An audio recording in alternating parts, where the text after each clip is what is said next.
Alaz FJR Media Production. hooyaday weligeed waxay dhihi jirtay shaqo yaraan ma gasho shaqaa sharaf leh shaxaada ceeba waxaad ganacsiga ku tilmaamayso waa sharci daro dani waxay kugu jirtaa hawshan inaad joojiso haddii kale naqaska ayaan kugu celinaya reer gujraaj waxay doonayaan naqaska inay igu celiyaan laakiinse hawadan dulmaraysa miyay celin karayaan maya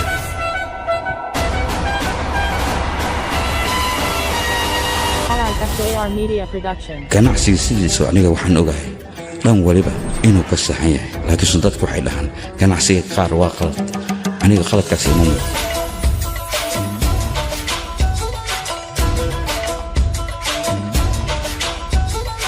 sidee iiga badbaadee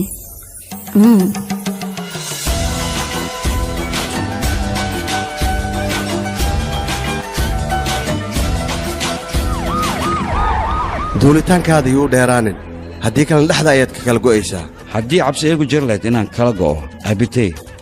marnaba ma duulinahay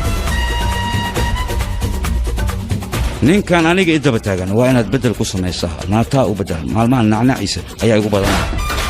aniga meeshaa doonta ii beddel balse lagama yaabo ninkaan inuu iga badbaado lafa dabaal yaqaana ma kiidaan balse maalin ayaan gacanta kugu dhigi doonaa ugu horayn caddayn la imow kadib ayaan ku raacayaa inta ka horaysa wejiga waxay horkeenin hana isku dayin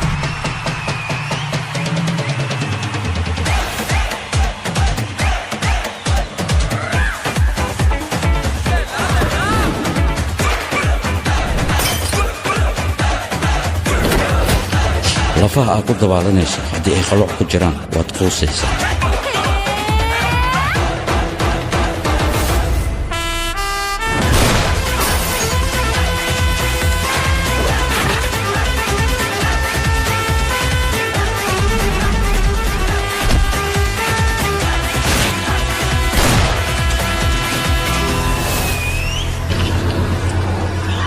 waan soo socdaa filimkan waxaa lagu tarjumay studio Fanbridge